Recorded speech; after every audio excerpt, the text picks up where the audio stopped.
Hello, everyone, and welcome back. This is Valeria Lipovetsky, and you are listening to the Not Alone podcast. In today's episode, I'm sitting down with etiquette coach Alison Cheperdak.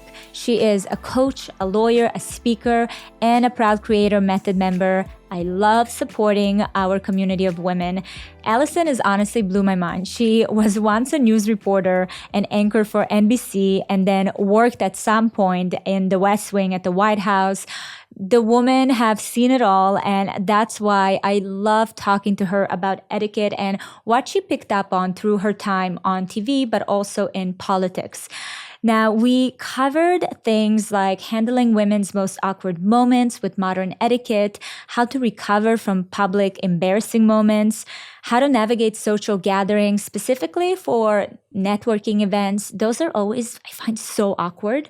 And these days, etiquette seems like a dying art, but I want to bring it back. And I know that we need to bring it back because it makes our communication and day-to-day lives so much easier. I also loved her explanation and diving into how you can use etiquette yet have boundaries and be polite but firm.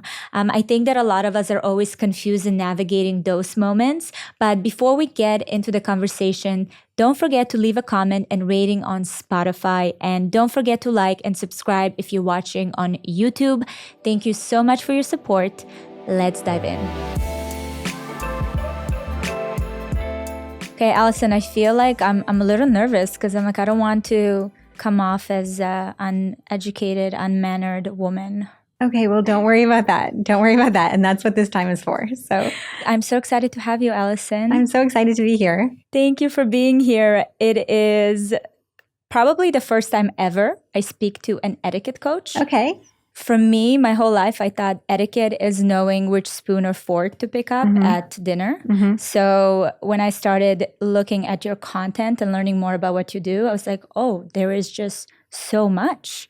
So you are an etiquette coach, an author, a speaker, and a creator method member. Yes. Which is what connected us and made me look more into what you do and root for you and get so excited about your content, which is really cool. But I want to start with educating those who don't know. Yes. What is the definition of modern etiquette? So modern etiquette is all about kindness, respect, and integrity. And it tells us exactly how to show that kindness and respect.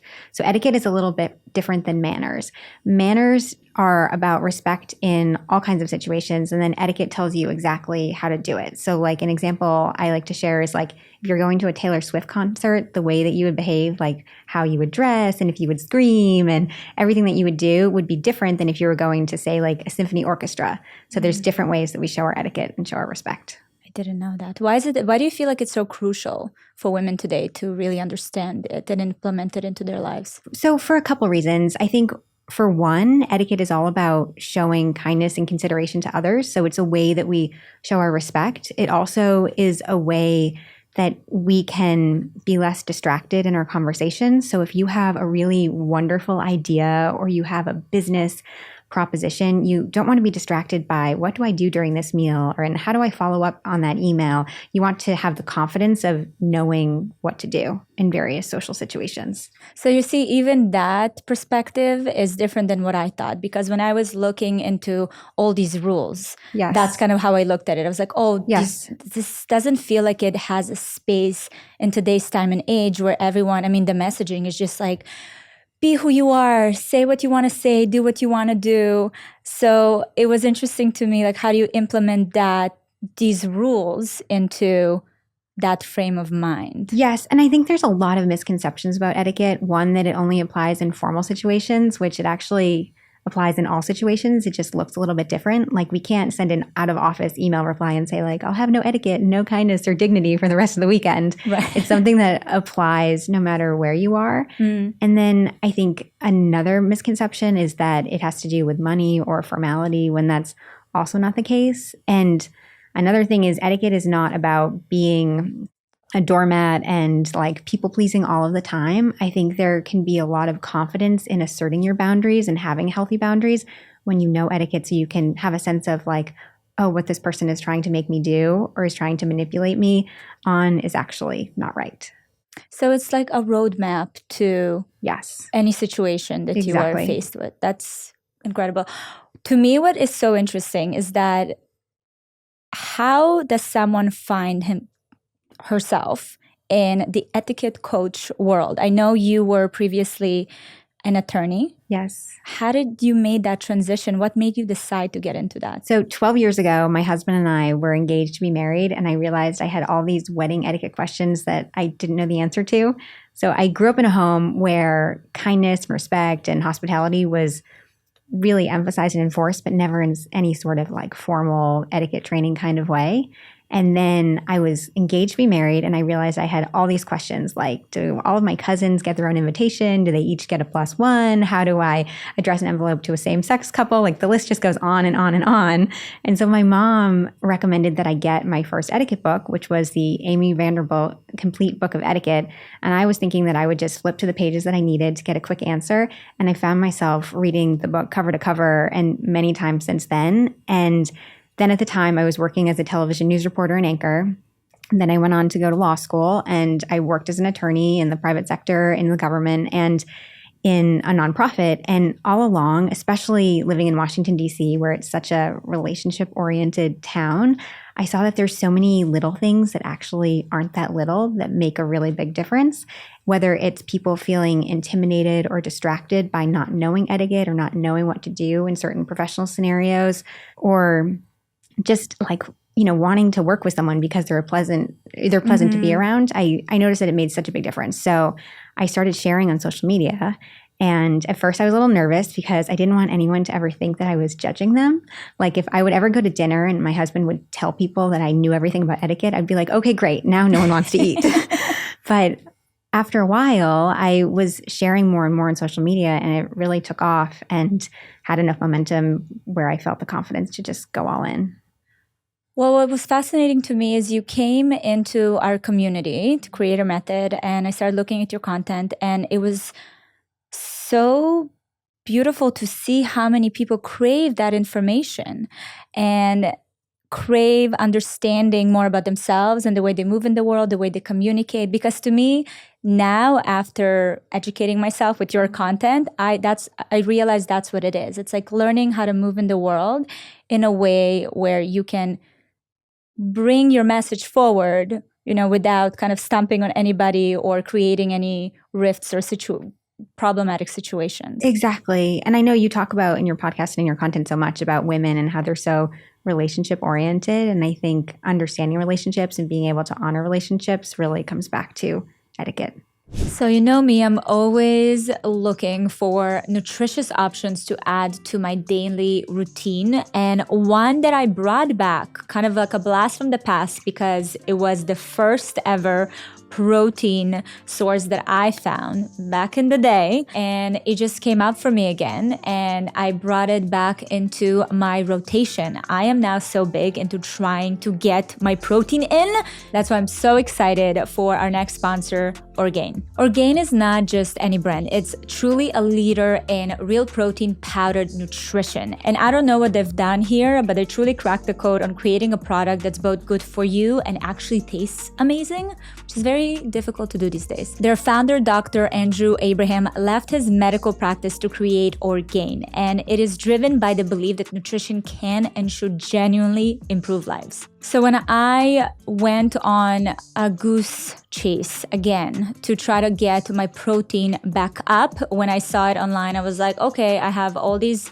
different memories from having it back in Canada actually, and I know the product is amazing. So I stocked up. We have enough in the office, we have enough at home to make sure that I'm getting my protein in. Orgain 30-gram protein shakes are available at Costco and Orgain.com. If you want to get in on the delicious protein-packed nutrition today, head to Orgain.com/Valeria and use code Valeria for 20% off your order. Once again, that's Orgain.com/Valeria for 20% off. And make sure you use my promo code Valeria so they know I sent you. I love that. I want to get right into kind of the hot takes, because when I was thinking about the conversation would have today, so many scenarios came up for me that I've experienced. I know so many people have experienced. So I am very curious to hear your take on it and for us to really get a practical understanding of how we can, attend to those situations. So let's start with dating, because that's very important, on top of everyone's mind usually. So there's a bigger conversation about first date. It's a big one. About paying on the first date. There's two camps here. Where do you stand personally, but also in terms of etiquette? Should a woman offer to pay on a first date? So in terms of etiquette for 2024, I say that no matter who is doing the inviting, I think the person who's inviting should offer to pay, because you are setting the budget, you are setting the expectations in terms of what the cost is going to be associated with that first date. However, I think that you apply that recommendation to your personal life. So there are many men that would never let a woman pay for a date. And so if that's your personal preference, I think that's totally fine. But as a general matter, whoever is doing the inviting in this 2024 scenario should be prepared to at least offer to pay. So in a situation where you go out on a date with a traditional man and you offer to pay, and they take it as an insult, you'll be surprised there are still few of those out there. How would you navigate that situation? If they're insulted? So I would try to walk it back and say that it's not about you think that you need to pay for this particular person, but just as a general matter, like you want to be respectful in this relationship and you want to set the tone of that you're willing to pay in the beginning. But then I think if there are subsequent dates, it's important to have a conversation about finances and how you want to approach things going forward. So if it's a traditional relationship between a man and a woman and those two people are on the same page in terms of the man paying for most things or all things, I think that's totally fine. But in the beginning, I would not jump to that conclusion. I'm going to move right into the gossip section, because I feel like a lot of women out there. I actually had a conversation last week with a friend of mine who mentioned that she found out that a few of her girlfriends were talking about her and she felt really hurt by it. But those are also friends of hers. So what would or should a woman do, or how can she handle a situation where she finds out that a friend spoke about her behind her back without creating rifts or, making it this whole big dramatic thing? Sure. So when we're talking about I guess there's a difference between passive aggressive and gossiping kind of behavior. Like any sort of passive aggressive behavior, I do not think you acknowledge, because you're sort of like giving away your power by acknowledging passive aggressive behavior. I think you should just pretend like it's not even happening. And I think it depends on what is being said, because I think there is some power. Like in litigation, we would say, I'm not going to dignify that with a response. I think so too, you can apply that to gossip. If people are saying things that are just like so crazy and so outlandish, such that you don't think there's anything that you could say that would convince them of the truth or walk it back, I think there can be a lot of power in silence. But if you feel strongly, and I don't mean to be wishy-washy here, because I do think it does depend on what's being said and whether this is a relationship that you really care to repair and keep moving forward with. But if it's something that you want to address with the person, I would say do so privately, do so in a forum that works well for them. So for some people, they prefer face-to-face. Some people are going to feel like it's too intense being face-to-face. They might prefer a conversation over the phone. So know the relationship, give them the benefit of the doubt, even if you don't really think they deserve it. It never hurts to give people the benefit of the doubt, and then try to have an open conversation about how it made you feel, and hopefully you can get a commitment from them and an apology moving forward. Giving benefit of the doubt, give me an example of a sentence, because I'm always curious how it sounds like. You pick up a call and you tell your friend, I heard. Yes, but maybe I didn't hear it right. I did hear this and I was really upset, but perhaps I didn't quite get the story right. So if that's true, please let me know. So you're like opening the door for them to say like, actually, I didn't say that, or you didn't catch it quite correctly, or I meant it in a different way, or that was highly exaggerated or something like that. I love that. That's a great advice. I feel like some people have the emotional intelligence to do it, but when you explain it like that as, an etiquette thing, it's easier to just make it more of like a rule to go by, not to attack or not to blame somebody right away. Right. And if you think of the goal, like if the goal is to repair this friendship, it's probably not going to be the most effective means to go in and like start yelling at them or like express your anger. It's more like, I heard this is how it made me feel. I may not have heard it correctly, or, just having kind of a softer entry into the conversation. Did you ever have an experience yourself with a friend where you applied that and it worked? Definitely. But I've also had experiences where things have been said that were so ridiculous that I just chose not to respond. So Right. I think that it depends on what's being said, and you have to evaluate the relationship. And that's a whole nother thing, like etiquette and relationships. And I think people idealize that they're going to have the same friends from their childhood that will just stay with them through the rest of their lives. And you'll go through all these milestones together. And then it doesn't always quite happen, or we go through different milestones at different times. And so I think friendship, it can be a really tender, hard topic for a lot of people. And you just need to treat the other person with kindness, even if you're deciding that it's time to move on. How would you go about ending a friendship that you feel no longer, has a place in your life?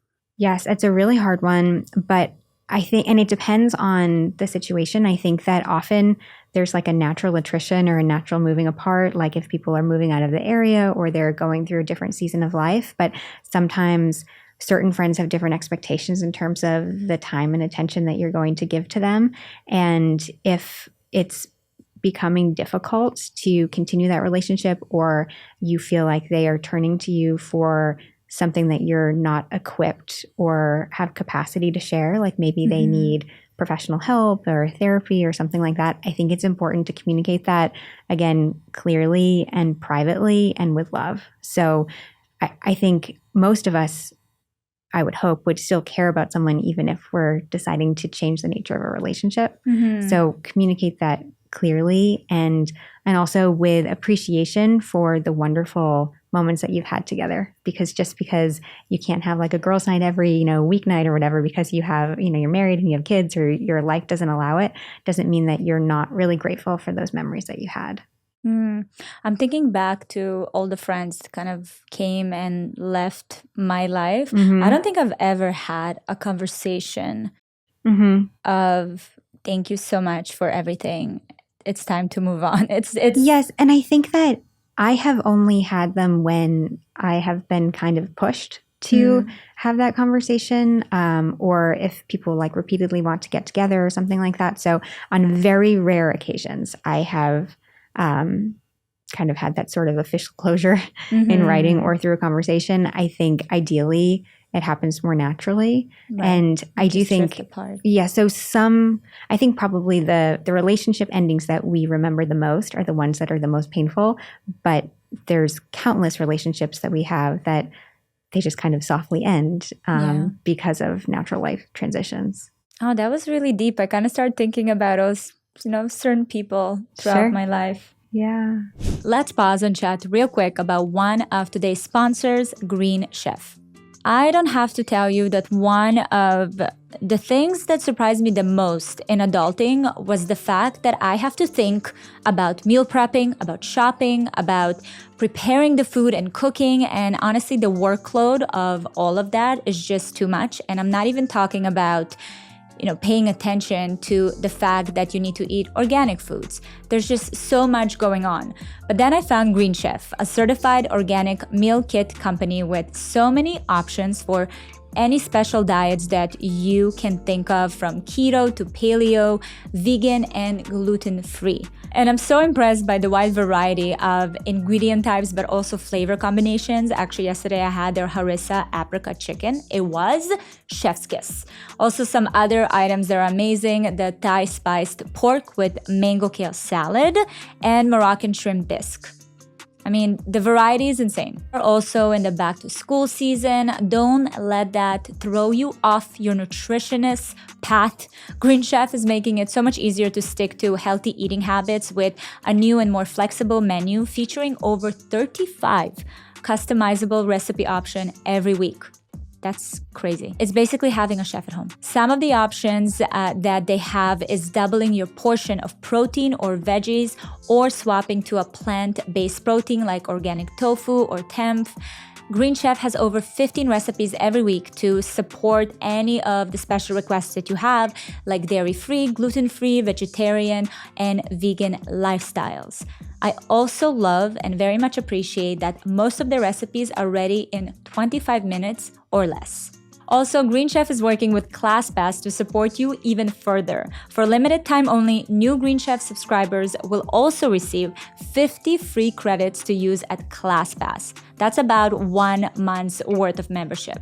So you'll have the Green Chef's healthy recipes, and you get access to thousands of gym and fitness studios through ClassPass. Green Chef even has a dedicated preference for gut and brain health with science-backed recipes that feature ingredients like fiber, antioxidants, and omega-3 fatty acids. Each box comes with all the foods that you need to support you, like fruits and vegetables, plus lean protein and whole grain options. Go to greenchef.com/ValeriaClass for 50% off your first box, plus 50 free credits with ClassPass. That's code ValeriaClass at greenchef.com/ValeriaClass to get 50% off your first box, plus 50 free ClassPass credits. That's greenchef.com/ValeriaClass. Green Chef, the #1 meal kit for eating well. Okay, let's talk about workplace, because that's one thing I am very intrigued by, like how etiquette can affect your career life and career advancement, but specifically talking about women in the workplace. How should a woman handle being talked over or interrupted in a meeting? So you are still polite, but assertive. I would say, may I finish? Or I would say there's nothing wrong with finishing your ideas. And I certainly struggled with this, especially as a young attorney with a soft voice, working with mostly men, many of whom had much louder voices than me and also were older, and many were hard of hearing. So you need to speak up even more than is comfortable. Luckily, I had some background as a TV news anchor, which you feel like you're yelling into a mic sometimes. So that was a little bit helpful. But in general, you deserve to be heard. You deserve to finish your ideas. And so I would say something like, I would love to hear your thoughts after I finish, or I had another idea here. So something like that. But I think it definitely takes practice, and you do need to interrupt a little bit, because if you just sit there passively waiting, let's say you're in a conversation, in a meeting, that moment of silence to interject your brilliant idea, it doesn't usually happen. You usually do need to talk over people a little bit to get your ideas in, especially if it's like a really collaborative brainstorming type of discussion. So interrupting, if anyone thinks of it as like, oh, that's so rude, or I could never do that, it really doesn't need to be, because often, especially in business, when you're working together, you're finishing each other's sentences, and it's a much more kind of organic but also messy process in terms of the conversation. How long did it take you to find kind of your voice and assertiveness when you were an attorney? It's something that I still think of today. And yes, and I think the way that you communicate changes. So when I first graduated from law school, I was working at a really large corporate law firm. So everybody was lawyers, and that was how my career was for the first little while. And then I transitioned to a role where I was one of the only lawyers in the organization. And then all of a sudden I found myself using emojis and exclamation points and all kinds of warmth, because I didn't want to come across as this stone cold lawyer. So I think it really matters. And I communicate differently now on social media. And the way I communicate in an Instagram comment is going to be different than the way that I communicate in an email with a client, because you have to understand your audience, and you also have to understand your context. So I think whenever you're communicating, whether it's in writing or whether it's spoken, what's most important is you come back to, what is my intention? How do I want to be perceived here? And then make your choices in terms of how you're communicating from there. But also, especially for young women, they need to know you deserve to be in that room. You deserve to be part of that conversation. You were hired for a reason, because usually not more than one person, but many people believed that you have what it takes to be there. And so think about that. Like, I can remember my first year out of law school, I would stand in like this copy room, and I would stand with my like legs apart and like in that like victory pose. The Have you seen it? Superwoman pose? Yes, exactly. Yes. Because it really makes a difference. Like, you take up more space, and then you feel more confident going into these conversations. So it's not a problem if you feel nervous. It's only a problem if you don't give yourself a shot to share your ideas if you're nervous. Did you have any ritual? I love that you mentioned the Superwoman pose. Did you have any rituals that you did, especially starting back in the day, that would have helped you to show up in a different way? Yes. So I am all about affirmations, and I am all about hyping myself up. So if you would hear the voice in my head going into big meetings, you would think I was like super egotistical. But I think that that's what it takes often in order to, like, you have to be your own best cheerleader going into any conversation. I'm reading currently a book of a really famous tennis player, and the fact that I don't remember Agassi. Yes. I just heard of his book on a different podcast, and it was like a list of great business books, but I haven't read it, but I know exactly what you're talking about. Yeah, so that book is amazing. I feel like I have to find it, because I don't want to just leave people with that. So it's called Open, and he had by Andre Agassi, and he mentioned something how the tennis players is the loneliest sport ever, because you don't have anybody to bounce off of. There's nobody around you in your vicinity, like in any other sports. And what happens is that you start talking to yourself, and you see tennis players talk to themselves even during the match, like they're hyping themselves up. And he even says, like, before a match, I was saying such things in my head that at some point I was like, do I even believe this? Like, I have to believe it. Right.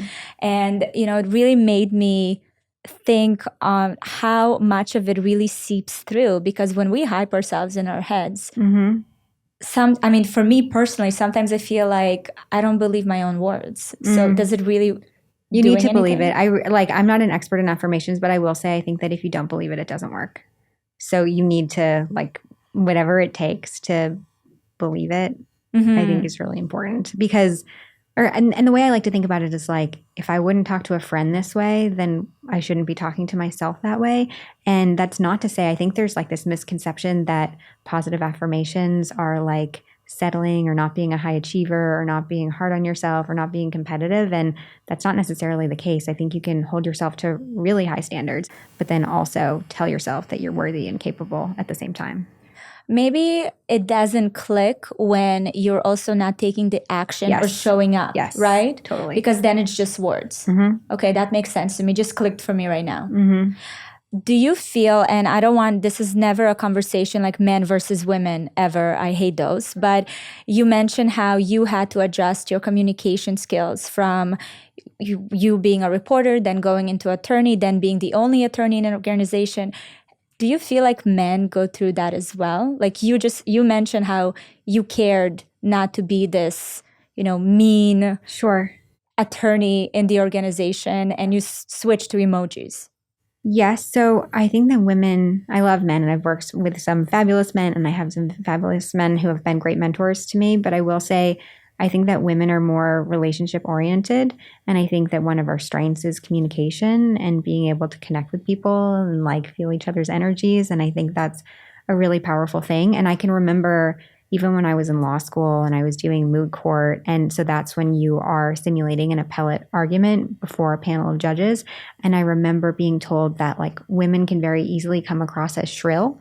And shrill is not something that anyone had ever told me that I had been. And I would say that even today, when I tell people that I'm an attorney, oftentimes people are like, oh, really? Like you seem too nice to be an attorney, or I'd never guess. And I just think like, oh, what a great reputation us lawyers have. But that's definitely something that I'm aware of. And I think that personally, I care less about like what people think of me and more about my effectiveness. So if I need to behave a certain way or speak a certain way in order to not come across as shrill, I will do it. And it won't be like this heavy weight that I carry. I will just adapt accordingly.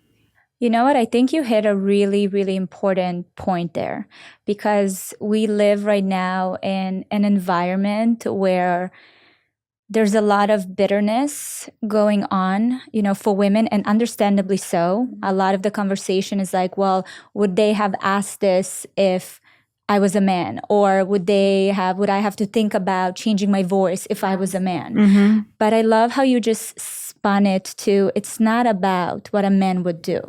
A man have the way they think and the way they connect and move is so differently. One of our biggest powers as women, to your point, is the relationship, is the connection, is the intuitive connection that we build with people. And at the end of the day, success in any industry is really all about relationships. Right. So using it more of a strength and a tool rather than something that stands in your way. Yes. Brilliant. Yes. And I can remember even when I was in college, I was an intern at an NBC station, and the news director told me that I should work with a voice coach. And so I did. And that's not to say that my voice is perfect now, but I didn't take it as an insult for being a woman or being young. But there are things you can do in terms of just intentionally breathing at the right times or in the right ways, or deepening your voice, or not making declarative statements sound like a question. It does wonders in terms of how you're communicating. And it's helpful. And I don't care if it's helpful, and I'm a woman, but I didn't take it as any sort of It feels criticism. empowering. I mean, it's Exactly. more tools for you to use. Exactly. And then you notice people start paying attention more. For example, if you know when someone asks you a question, if you know that it actually comes across as more powerful, if you pause for a moment because it comes across as though you are taking it all in and you are reflecting, and then you are going to share your ideas, you'll see that people start paying attention more and your ideas are gaining more traction. So it's all good, in my opinion. Oh, that's amazing. I feel like that's something I've been really trying to navigate since I started the podcast. I didn't realize how little I thought about communication skills until I started the podcast. Sitting down with somebody and having a conversation with them and being an active listener is really, really hard. Oh, yes, especially if you have certain talking points or certain topics that you want to hit. But I think the best conversations are ones where you are focused more on what the other person is saying and less on what you're going to say next. Yeah. I mean, I'm listening to some of my other, my first podcast episode, and I'm like, oh, wow, I wasn't in the room. I was just, but I love that. That's the journey. It's Yes. like watching back my old YouTube videos. I'm like, oh. Well, I have listened to every single one, and I think they're all phenomenal. I appreciate you. Thank you.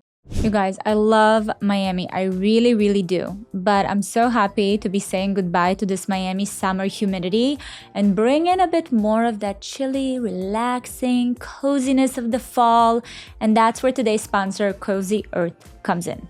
Cozy Earth makes all types of bedding and bath products that are the comfiest, softest materials I've ever used.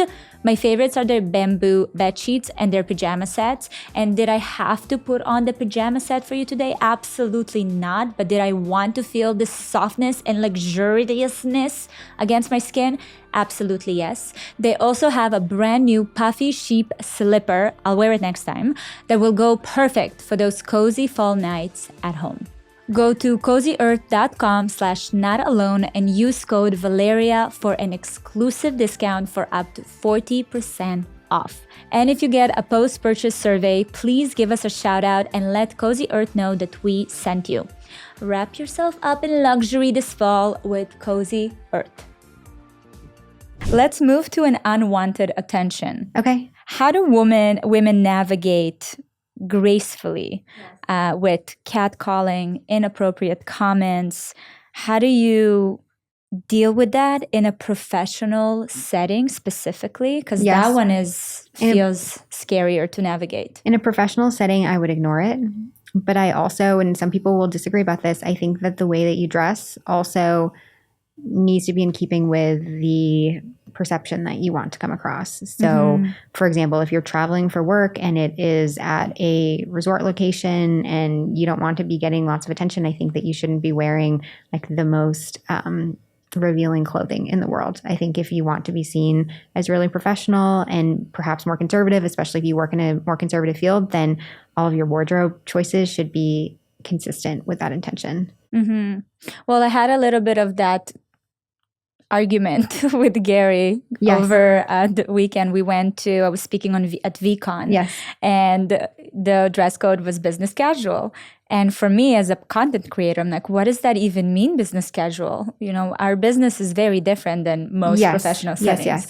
So Gary was just like, you can't go with anything where you don't wear a bra. Like if your back is open, that's not business casual. I'm like, well, let's bring the casual into the business. It's still trousers. Well, I think business casual can be a confusing one. And I do think it depends on where you are. And you were speaking at the conference and you knew a lot about, like, you were outside for some of the event, you were inside, you were in California, and you knew that there were going to be other content creators there. So I think it was inappropriate. And I also think it really matters what clothes look like on your body. So what will be appropriate on one person is not necessarily going to be appropriate on another. Do you think that people are now trying to kind of break those rules when it comes to dressing specifically? Yes. So I am most commonly booked to speak to organizations that have younger employees who graduated from college during COVID or started their professional journeys during COVID. And I'm often asked to say the things that other people feel uncomfortable saying. So things like the skirt's too short, it's too tight, it's too see-through, it's too casual, all of those kinds of things. So I think there's a real interest among employers or among management or more senior people to communicate to younger employees or just employees generally that they're not dressing appropriately. How does that go? How do people react to that? They usually react relatively well, but I think it's very important to say why. So I'm not saying you should be covering certain parts of your body for any sort of like disciplinary kind of way. It's about like, you have a job to do here and you don't want the way that you're dressing to be competing or distracting or undermining the job that you're here to do. Have you ever got pushback? Sometimes, but generally, I am brought in like a very like general kind of way. So I'll describe, like, for example, best practices. Like a lot of people, they might feel very confident with what to wear Monday to Friday to the office every day, but then they get invited to a partner's home for a reception in July where it's going to be 90 degrees out. And then all of a sudden they're wearing a sundress that really isn't the vibe, or they're not sure what to wear when they're traveling for work, like what they're wearing on the plane when they're, going to be seen by clients isn't appropriate, or they are invited to like a formal gala or a fundraiser or something like that. And so there can be a disconnect in terms of they know how to dress for the office, but they don't necessarily know how to dress for a formal event in the evening. This is brilliant. I never thought that these things exist in the world. If you think about it, yes, there are a lot of questions that no one ever knows who to ask. Yes. You start, even for school, I feel like in the school setting, there needs to be some kind of like rules and a little bit of a framework. So students, and it's not a personal attack. It's more like this is, the way this organization works. Right. And it's not like dress codes don't need to be like really formulaic or restrictive. It's more like you need to know the rules in order to break them. Like one thing I like to share, especially when it comes to any sort of formal or evening event, is like the rule of one. So pick one, whether it's going to be like low cut or it's going to be like slit up the leg, but not all of the above. Right.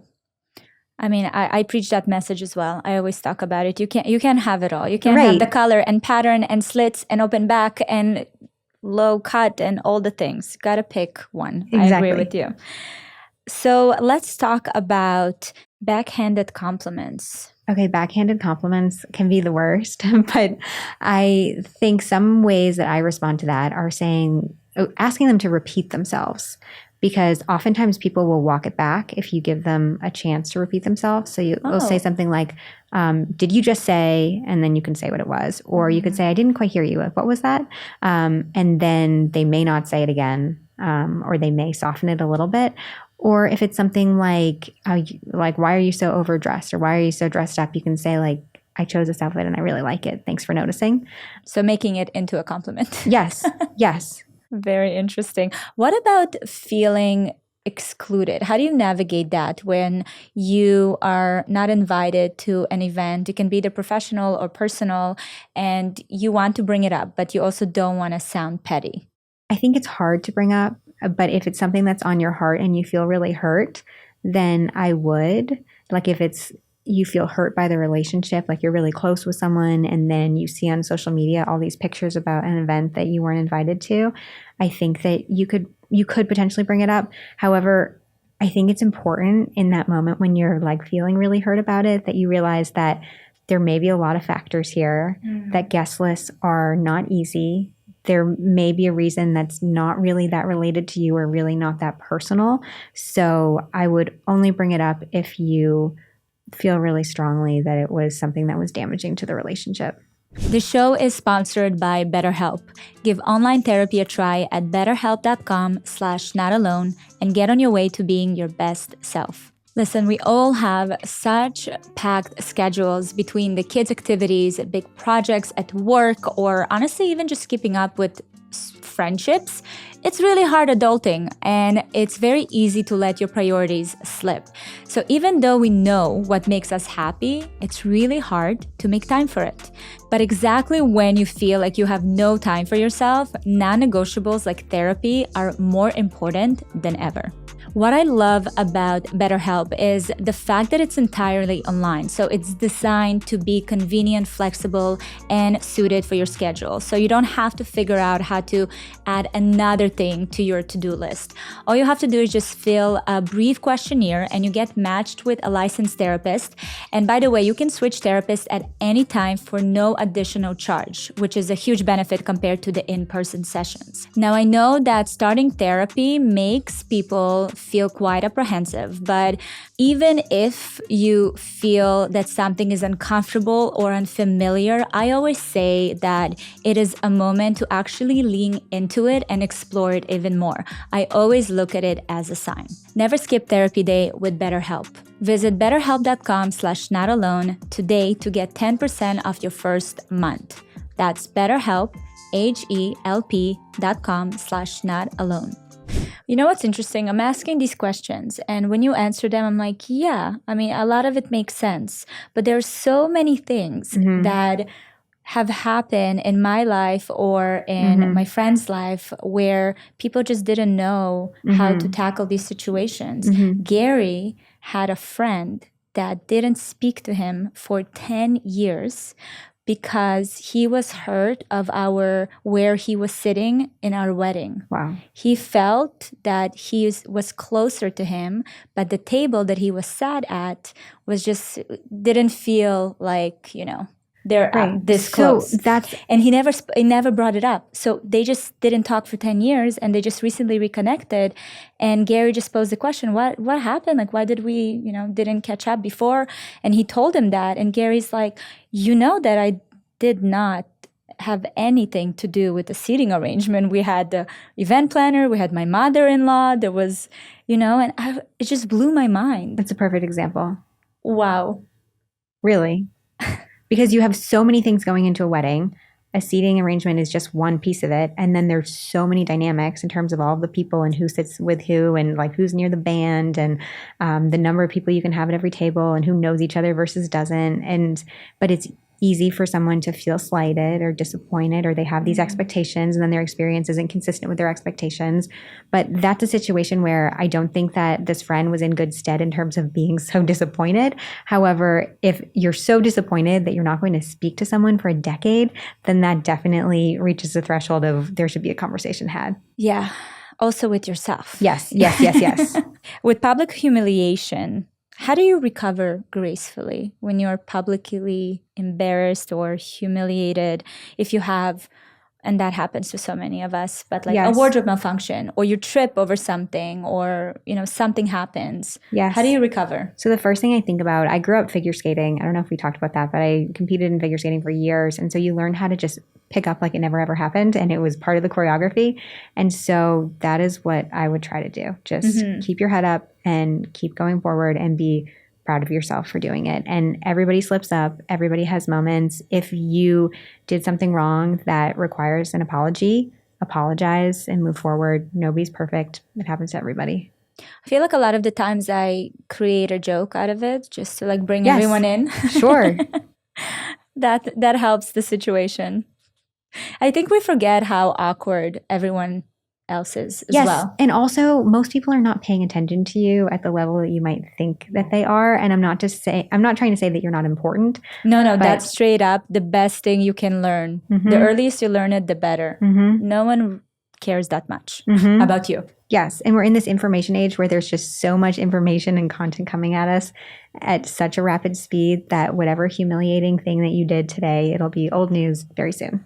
Right. It's less than 15 seconds, guys. 15 seconds of fame has changed to like, I think today's attention span is like what, 7 seconds? Probably. Something like that. Let's talk about practical application of all this knowledge. Okay. So any tips for women to incorporate modern etiquette into daily life for self-improvement specifically? For self-improvement specifically, I think one thing you can do is you can make more introductions. I see that's something that people often don't do. So let's say like you're out to coffee with someone and then you see another friend and then you like pretend that you don't see them or you have a conversation with one of them but not the other. I think making an introduction is a really powerful thing. And even if you don't intend to do it, it can come across as rude if you don't make an introduction because it can be perceived as if you are embarrassed by your relationship or embarrassed by the association. So that's just a really great way to honor people and to be kind of like a leader and a connector in terms of bringing people together. And it doesn't need to be complicated. You just share both of their names and then also give them something to talk about. If it's a situation, if it's like a party where you're introducing people in order to get to know each other better. Oh my God, the amount of times I would stand and talk to somebody while they're, because I just saw them and they're with another friend. And it's this awkward moment where that other friend just stands there, looks around. I'm just trying, I'm waiting for this person to introduce me. Right. Until I do it myself. Yes. And sometimes it's good to do it yourself and you say your name and like you say, what brings you here today or what's your name or things like that. I think that's really powerful. Another thing that is huge for self-improvement is just having topics at the ready to talk about in any sort of situation. So there was a Harvard Business School study that found that it was like an index card study where it found that if people put a couple topics on an index card and put it in their back pocket, they were more confident in conversation in a situation like a networking event. And it didn't even matter whether the topics actually came up. It was just knowing that they had those topics at the ready in their back pocket if they needed them. Mm-hmm. And so I highly recommend that. And these topics should be things that you genuinely enjoy talking about and can talk about for a while. And then they should be generally non-controversial. So I wouldn't talk about sex, money, politics, religion, or health status. But even taking those topics off the table, there are so many topics that you can talk about. And I also would have topics that aren't necessarily about work, because whether it's a work function or not, we connect with people based on so many things beyond work as well. So being able to show the depth and the dimension of your personality is really helpful and empowering too. So I started this thing years ago because of my modeling background. I would always be in rooms with strangers, yes, coming into different environments. And I've realized that something that made me feel better is just having some random fun facts pull out of nowhere. The most random, Alison. Yes. Like there are moments where, some of them hit and were just like a great icebreakers. Other times people were like, oh, okay, thank you so much for that useless information. And that's okay. But either way, I was like, I left my mark. I did my thing. I can go. I can leave now. But it's so interesting. It's true. I was using them a lot. Is there any topics that you, except for the controversial ones, yes, but how do you match a topic to an event? Or is it like too much overthinking? I don't think it's necessarily too much overthinking, but you can have things that are like in the family category or in the travel category or food or performing arts or books or podcasts, education, things like that, home improvement. And if you get kind of a gauge of what the other person is interested in, then you can go from there. Something that I absolutely love seeing, and I try to do it a lot, But I've noticed that in North America, whenever you meet somebody, they right away, maybe the first or the third question is like, what do you do for a living? Yes, I know. And I stopped doing that completely. Good, yes. And I'm trying to get everyone around me on it. So instead of that, I asked, what are your interests? What are your hobbies? What do you like to do in your free time? Because to your point, this is where you find a connection that you can expand on. Because no one really cares to talk too much about work. Yes, and the reason why it's considered like a social faux pas or something that you don't want to do from an etiquette perspective in asking someone what they do is it can come across as who do you know or how can you help me or how much money do you make, even though many people are super passionate about the work that they do. And so some people don't take it that way, but I generally don't ask that question first, or I wait until someone opens the door first. So if you're asking about how have you been spending your time lately, or what are you really passionate about, and then they tell you about some sort of work project that they're involved in, so then they have opened the door and said, this is a conversation that I'm comfortable having, and then you can ask more questions from there. It reminds me, I had a friend of mine, Vivian, too, the Rich BFF. She was on my podcast, and I asked her something similar, but when it comes to money, like how do you open the conversation around money in a way that's not intimidating or just, off-putting? And she said, like, a great way to start a conversation is ask on a date. You ask a question, if you get $1 million tomorrow, what would you do with that? And the way a person responds really shows their value system, right? Some will spend it on their family, some will go travel, some will, buy a really expensive watch. And you just get such a better understanding of where you're at. And I thought it was brilliant. I love that. Is there anything else that you see on the day-to-day that people ask or lead with that you're just like, oh, you're missing a moment to connect? So I think what do you do is a big one. I also think missing a moment to connect is often like not being present with the person that's right in front of you. Like, especially if you're at an event, say it's a party or say it's a networking event and you want to make sure that you see other people. It's so cringy to me when you come across as though you're like looking around someone's shoulder or like waiting for that conversation to end so you can talk to someone else. I think that's another big one. That's the worst. That happens all the time, by the way, in fashion weeks. So I used to take it personally when I would talk to somebody and they're just scanning the room. I always thought, oh, it's me. I'm not interesting enough or I'm not worthy enough to know. But what I've realized is that, well, first of all, obviously the person doesn't have the right etiquette. But also people just don't know how to behave in that situation. There's too much going on and they're just trying to do it all. And it's absolutely understandable. And I think most people have no malicious intent at all. But I think it's important when we go to these events or if we're at a party, I think most of us know that we don't need to talk to the same people that we start talking to for the whole rest of the night. But for some reason, making that exit can be really hard.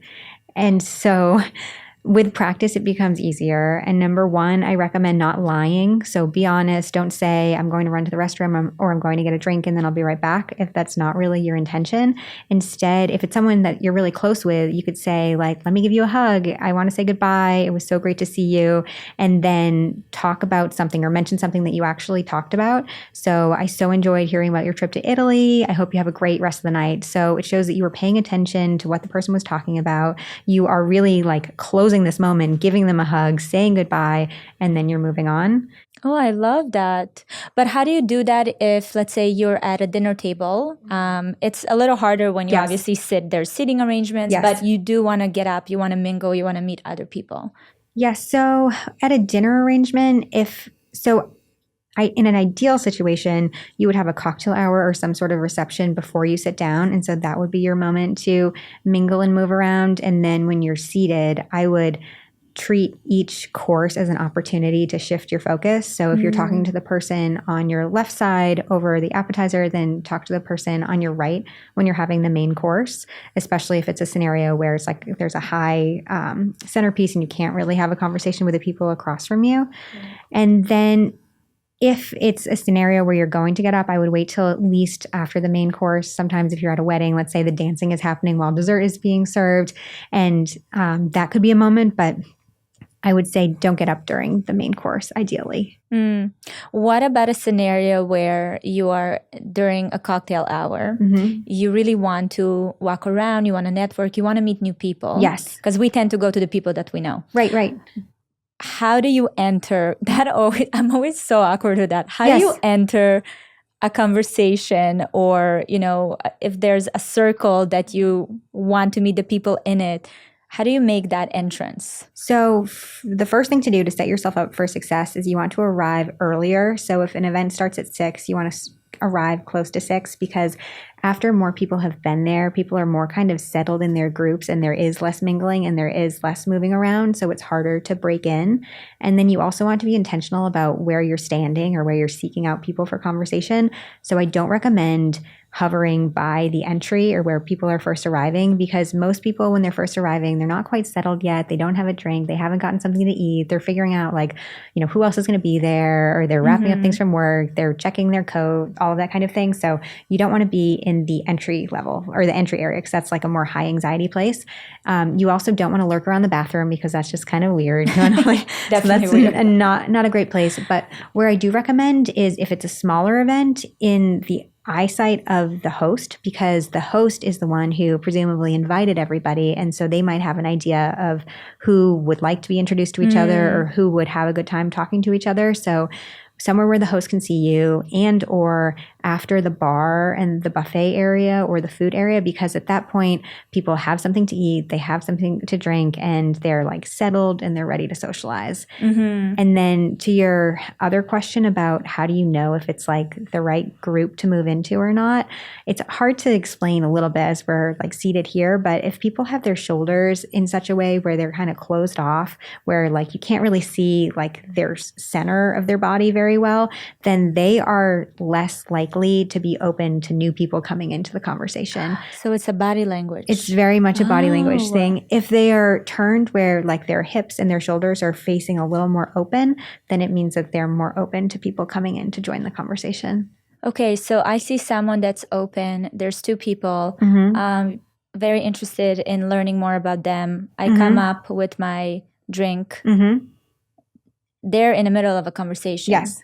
Do I just stand there and wait? I wouldn't just stand there and wait. I would say, if creepy, it's just, right? No, it's not creepy. And sometimes it happens because there will be big groups of people. Yeah. And so you do kind of join, because you don't want to just interrupt a conversation that's happening. So ideally, if you are part of the pre-existing conversation, you would say, hi, my name is, we were just talking about X, if it's a topic that could be appropriate to broaden to a stranger or someone you don't know very well. Or you could shift topics if it's say a personal matter, or some sort of thing that isn't good for the more general population. But ideally, the people having the existing conversation welcome you in.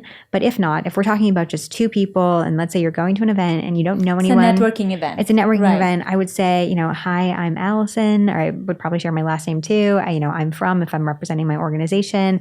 And I would say, do you mind if I join you? And I would say close to 10 times out of 10, when you ask someone if you can join them in a conversation, they're not going to say no, we're having a private conversation at this networking event, please leave. Right. And then you can go about that. And I feel you have to lean into the awkwardness a little bit, because there's probably going to be a little, half a split second of just yeah, okay. There was some kind of, for you to really get into the flow of the conversation. Yes. And if you have any sort of anxiety, there's things, and even if you don't have anxiety, there are things that can help you in this scenario, which is put your phone away. So if you have your phone out, studies have shown that having your phone visible is distracting. It makes you come across as less approachable or less present in a conversation. So put your phone away, even though it might feel very comfortable to shoot off some texts or take care of some emails if no one's coming at you, eager to talk to you as you're first walking into an event. You also want to have a drink, because regardless of what you're drinking, if you have a drink in your hand, you will come across as more friendly, more approachable. So that's a big one. Doesn't matter whether it's alcohol or not. And then when you're not taking a sip, have your drink in your left hand so that your right hand is ready to shake someone's hand. And then That makes sense. if you are in a season of life where you have business cards, or giving out business cards would be important, you want to be able to give them out really quickly. So if someone says, "Do you have a card?" You don't want to be fishing through your bag and being like, "I know I have one somewhere," and then you take it out and it's not in good condition. You want it to be in very good condition. You want to be able to hand it to someone quickly. And then if you're receiving a card, you want to look at it before you put it away. Well, today everyone's bumping phones I know. rather than doing the Which card is okay. So have your phone, but not out there, but just Right. close enough to Yes. do a little bump. Let's talk about professional growth. How can mastering etiquette help women advance their career? And I would love some real world examples. I know you shared a couple from even Sure. personal experience, but love to Yes. hear a few more of those. So next week, I'm speaking at a tech company for a group of women that are looking to increase their confidence and their ability in communication. So it's women who are pretty confident and experienced in terms of running meetings within their organization, but they're looking to take things to the next level, which is speaking on panels and speaking at conferences and with other sorts of organizations and colleagues from other places. And so etiquette can help in terms of really, one, it can help you to better understand your leadership style, and it can help you to manage your teams better. So understanding how to be clear and kind and how to get jobs done in a collaborative and positive way. And it's also helpful in understanding how you're coming across in the ways that you can adapt your voice, your body language, and what you're saying when you're speaking in different situations. And also knowing that the way that you speak, let's say in a podcast, is going to be different than how you would speak if you were giving a keynote presentation, which is going to be different whether you are talking to a reporter as part of an adversarial conversation. So being really intentional about the ways that you communicate in different scenarios, which all comes back to understanding yourself and soft skills and emotional intelligence.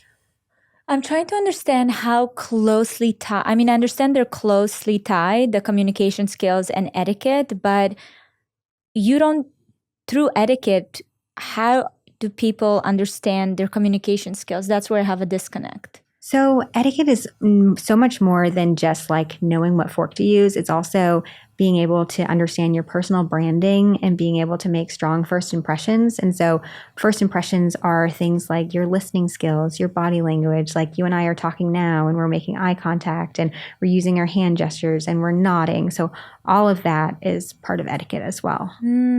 Okay, that makes sense. So when you part of that workshop, are there different or like segments?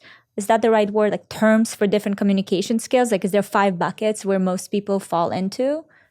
That's a great question. I would say when I teach, I kind of think more in terms of like the type of communication. So if you are on a panel, if you're a moderator versus a panelist, like how do you get your ideas across, especially if you're on a panel with people that are going to have different perspectives and they're going to be disagreeing with you? How do you assert your ideas and your opinions in a respectful way? So that's one style of communication, whereas like giving a keynote presentation or like a slide deck presentation where you're not having these dissenting views is different. Another type of communication that people often like to develop in is how to answer extemporaneous questions. So if you're speaking at an event and you are getting spontaneous questions from the crowd, how do you answer those effectively? How do you prepare for questions? Things like that. Wow, that's a lot. Well, I'm going to reach out to you. We've got a lot of work to do. What about networking? So the role of etiquette in building strong, supportive, professional networks.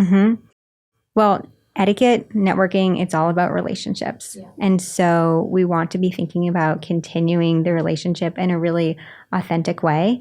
And if you are the person who is on the receiving end of generosity or mentorship or any sort of help, you want to make sure that you are showing your gratitude and that you're being respectful. And ways that you can do that are if you are, for example, asking someone to go to coffee with you, regardless of where you are in your professional journey, I do recommend paying for the coffee because it's usually a small value and it's a way that you show your appreciation. Another thing, and sometimes people don't do this and it comes from a place of shame or some sort of guilt, but if someone ever helps you in your professional career, I recommend continuing to keep them updated on how you're doing, even if the thing you were talking about or whatever hope and dream that they were helping you with, even if it hasn't come to pass just yet. So for example, they sponsor you at a certain organization and you don't get the promotion, or they write a letter of recommendation for you and you don't get the job or you don't get into the school, don't ghost them. It's still important to keep them abreast of how things are going. And actually, if you do communicate like, hey, I so appreciate you wrote that letter of recommendation for me. Unfortunately, it didn't work out. They probably will appreciate you even more, and they'll see the maturity in the fact that you told them what happened and you're still working hard and you're still moving forward in the direction of your goals. And I feel like they also get invested even more into, your progress and your development. Oh, I love Absolutely. And then another common question, and I don't mean to answer these questions only from the perspective of someone who's more junior in their career or more on the receiving end, but another question that I get often is like, how do I know if I'm bothering them or how much is too much communication? Because oftentimes there's a big delta in terms of, let's say you're in school or you're more junior in your career, and so your email inbox is not flooded to the extent it would be if you were a very senior level executive, and so you don't want to bother the other person, or maybe they don't get back to you right away, so you think like, oh, they don't want to help me. And I think you need to read the room, and everybody's different, but it's okay to follow up. And I also think it's important that every time you reach out to someone shouldn't be asking for help. So for example, if you see someone who is involved in some sort of project, you see that they're in the news, or even you come across something on social media or regular media or through a project that you're involved in that you think this person would connect with or appreciate, send them a quick email, and it keeps that relationship going. Oh, that's a great example. I'm curious to hear your thoughts about finding a mentor. So yes, this is something that I hear a lot of people suggest to young people that are just starting their careers or looking to a way to develop themselves. And I have to say, it feels so unrealistic to me to reach out, like the old advice of reach out and be like, hey, would love to invite you for coffee for 5 minutes to pick your brain. The pick your brain is very triggering to me. Yes. And I think it's it doesn't exist anymore. Yes. Where do you stand on that? And if that doesn't exist, how can someone get a mentor or get the benefit of a mentor in a different way? So I think mentorship is really important and really powerful, but I think that if you are sitting around and waiting for one person to be your silver bullet, it's not the best approach. And I like to take more of like a board of advisors approach to life in my career, especially because there's certain people that can be real rock stars in certain areas of your life, but you wouldn't necessarily want to take their advice in every area of your life. So you can collect advice from various resources and then make your decisions professionally as it works best for you. I do think that if you are trying to find a mentor or trying to find someone to help you, I recommend having an open mind. I have certainly found in my career, there were times where I thought like, this person is like me. They're just like 10, 20, 30 years older. And then I would meet with them and be like, oh, wow, that was not a good fit. And then there's other people there where their backgrounds are so different, but yet their approach to things and their perspective really resonates. So have an open mind, have patience. And when you're reaching out to people, I recommend being really specific. So for example, I had a woman who reached out to me over email this week to set aside time for 30 minutes over Zoom to discuss 3 specific things. And to me, that is so helpful because these are 3 specific things that I can speak about. It's not going to require a lot of prep time for me, and I know that I can help her. I think from the mentor's perspective, most people like to be helpful, and often they don't find those meetings, those pick your brain, what would you do if you were me conversations that are just so meta. They often don't find them super helpful, so they're less inclined to say yes. Yeah. And another thing I think about is that we don't need like the, highest level person in whatever industry you're trying to get help in to be giving you advice necessarily in order for it to be helpful.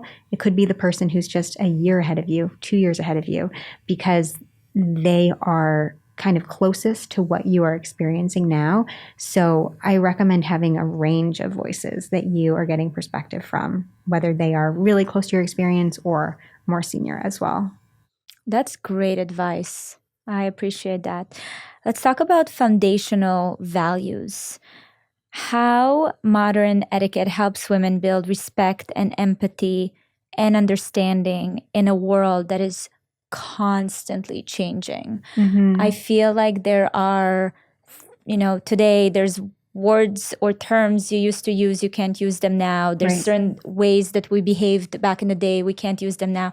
How do we navigate that? I think approaching conversations with a spirit of curiosity and also not with an attempt to convert. So instead of approaching a conversation with, I am going to convince you that I am right about all of these things, especially the controversial ones, that's not necessarily the best approach. It's more having a conversation with curiosity out of respect for other people's views, even if they might be very different from your own. I feel like that art is a bit lost, no?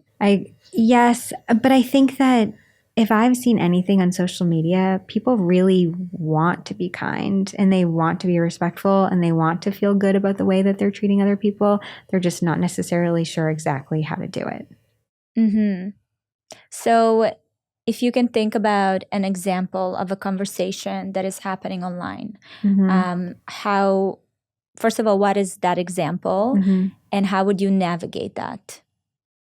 Yeah, like a conversation online that's kind of... So someone has, we just live right now in a climate where everyone have very strong beliefs. And I find that today it's very encouraged to be very assertive and rooted in your beliefs. Yes. Where it doesn't allow any space for that curiosity. Yes. So in that landscape, how do you navigate with curiosity where people are not open to it?